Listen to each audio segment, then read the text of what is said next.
Hey guys, welcome back to Andy's Dinosaur Reviews, and today we are back with another of these Earth Story Prehistoric Mammal releases. As you can see, this time we've got the Daeodon, and this figure does look really cool. It actually looks like one of the coolest versions of this species that I've seen come out. I really quite like everything about it. I think the color scheme looks cool, the sculpt looks cool, the pose looks cool, really quite nice looking figure. We can see the box art though is pretty much the standard when it comes to the Earth Story figures, which again I think are pretty good, except for the fact that, you know, they've got the spelling errors and stuff everywhere. But you can see down here we actually have some information, this time that doesn't relate to the mammoth, so that's definitely good news. But we can see the shot of the figure here, and then of course we're going to have the Earth Story logos and everything everywhere like we usually do.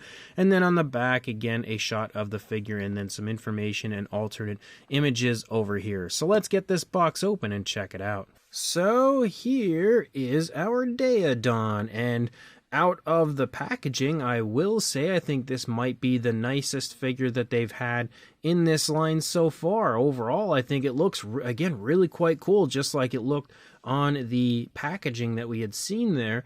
The paint apps, again, look pretty decent on this. I just wish that they would begin applying washes or dry brushing or something. Like, they do have a little bit of a dry brushing up here, not necessarily the color I would have chosen for that dry brushing, but I just feel like the sculpts are nice, but they just need something to really bring out the detail. But overall, this one looks pretty cool. If we actually bring it in here for a closer look, starting here in the head sculpt, you can see again, the texturing and everything looks pretty decent. I feel like it looks a little more vibrant on this one than we've seen on some of the other figures. It definitely has, even like right here along the snout, I really quite like the kind of creasing that we see here because of the mouth being open and that almost like, it looks like it has like half of a snarling sort of a thing going on, and I really like that they've captured that when it comes to the wrinkles up there. It's really quite nice attention to detail. We can see the nostrils sculpted out right there. We can also see, again, as I just mentioned, that dry brushing, and there's like a light gray dry brushing that they've applied here in the head, and I don't think that's working too well. I feel like they should have definitely chosen a different color, maybe like a light tan or something.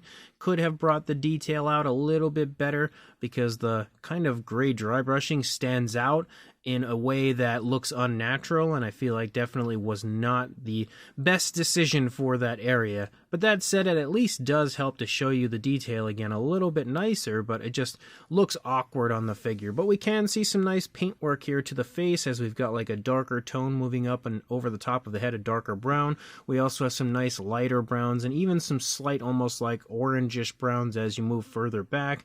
We can see actually like some pinkish tones right here. That's a really nice area of paintwork, which we can see some light pinkish tones kind of underneath the tan paintwork that we have right there, which I think looks really, really good. As we move along the mouth, we can see a darker brown basically following along the jawline on the inside of the mouth. My camera doesn't want to focus on it. The teeth are all sculpted pretty decently, and they're actually all painted, which is a plus. Again, we recently had taken a look at the Smilodon, and the Smilodon was missing paintwork for some of the teeth, whereas this one looks to actually have the teeth painted, and there's a nice gloss coat on the inside of the mouth, which definitely helps to add to the realism of the figure. Kind of like a dark purplish tone for the tongue and everything, the inside here, even the gums. We can see the teeth, not perfectly painted here for the lower jaw. Looks like we've got more of the dark brownish tone on those teeth, but more so painted than we saw on the Smilodon, so that definitely looks pretty good in there. We can see the eyes as well, painted with kind of like a similar tone, like an orangish sort of tone, similar to the body color, and then a black pupil, which also has a little bit of a gloss coat. Kind of looks slightly over painted, but not too bad. As we move back, you can see the ear sculpted out, nice darker tone for the inside of the ear, and again, more of that dry brushing, which I'm not a huge fan of. We start to pick up some dark spots here as we lead back into the body a little bit, and then as we move over the top of the head, we can see the fur kind of fine right here begin to pick up as we move up a little bit higher, especially right here. Obviously, we've got a very significant area of fur up here on the back, again painted with that very dark brown. But as we lead down, you start to see that dark brown kind of pattern down, and it has like a striping effect where it's just like sporadic stripes, almost looking like worms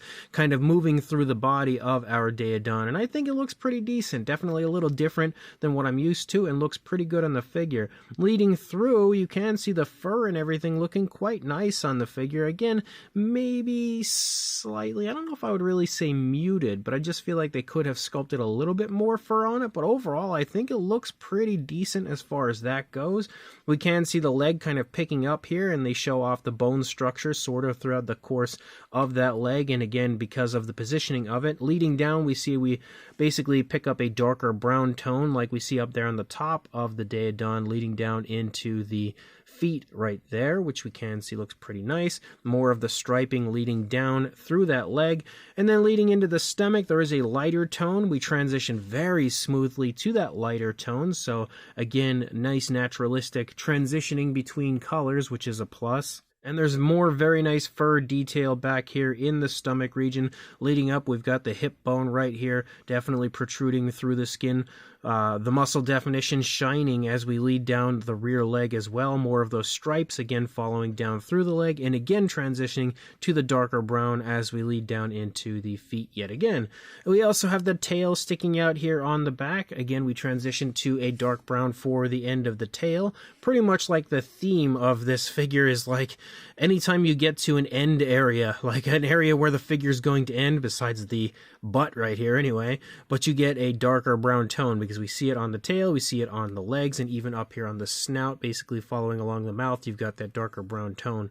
But leading over here to the opposing side, obviously we can now see that the head is facing away from us. We can also see the legs are drastically different as far as the positioning. They're kind of held closer together over here, and obviously it is showing the somewhat confrontational pose that we have for the Daeodon currently. It absolutely looks like it's in the midst of a battle with maybe another Daeodon, or it's about to take something down for a meal, I'm not too sure.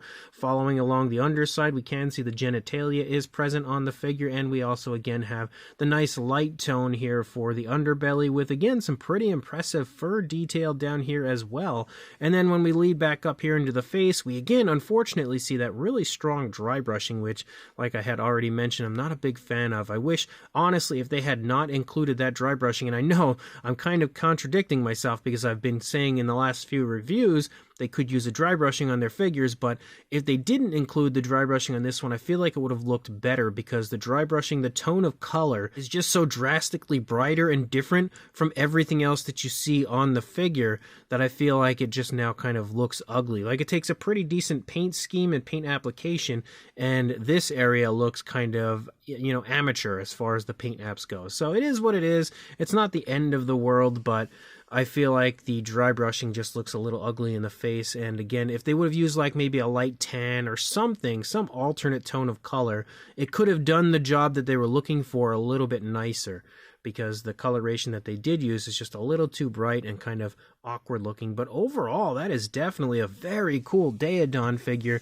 and I can say with confidence that as of right now, this is my favorite figure in this line. As far as a size goes, it again sits right there in the same size range as all of these figures usually do pretty much, but you're looking at about 6¼ inches or around 16 centimeters in length, and then to the top of the fur on the back about 4 inches or 10 centimeters. For a size comparison, there is Mr. Papo T-Rex, the Attack Pack Colovosaurus, Robert Muldoon, and the Collect Day human being next to our Daeodon from Earth Story, and you can see again pretty much the same size as you would expect for these figures. If you are now familiar with them a little bit, we are 4 reviews in for this line, kind of starting to get a pretty good idea of the size of the figures. But if not, for another comparison, we'll just bring in a few totally random figures first. We have the Collect Day Deluxe Dimetrodon, and you can see again that the Daeodon is very similar in size to this figure. We also have the Schleich Diabloceratops, which we can see is a little bit smaller. And then when it comes to some prehistoric mammals we've been using for comparisons pretty much the whole way through, we have the steppe mammoth from Eofauna here, which we can see is a little bit bigger. The older version of the Collect Day Paraceratherium, which obviously is a bit bigger. the Eofauna Dinotherium, which again, also a bit larger. We've also got the Collectameropus, which is again a little bit bigger, but not that much. We're definitely getting closer to the size of our Daeodon. And then if we compare the Mojo Fun Daeodon to our Earth Story version, obviously the Mojo Fun version is a bit smaller. And then to give you an idea of, again, how similar in size a lot of these figures from Earth Story are, we have the Daeodon and Mammoth, which obviously there's a little bit more size to the Mammoth, but not a whole lot. Same deal here with the Paraceratherium from Earth Story. Again, a little bit taller, obviously, but similar in size overall. And then one final comparison here next to the Smilodon as well, again showing you that they're pretty similar in size with just a tiny bit larger size on the Smilodon. So this Earth Story Daeodon figure is actually really fun. I definitely think it's my favorite overall from the line up until this point. Sculpt-wise, it's really quite gorgeous, honestly. I think they did a very good job on the sculpt and fine detail, better than they have on some of the other figures, which none of them have really been bad, but, you know, definitely some nicer detail in some areas anyway on this one. But as a whole, I think sculpt-wise it looks really good. It's also got a cool pose, very menacing sort of, intimidating pose that we have on this one. I also like the paintwork of this one a lot better, as they have actually painted out all of the teeth inside the mouth, and again added quite a bit of nice variation of color to this one.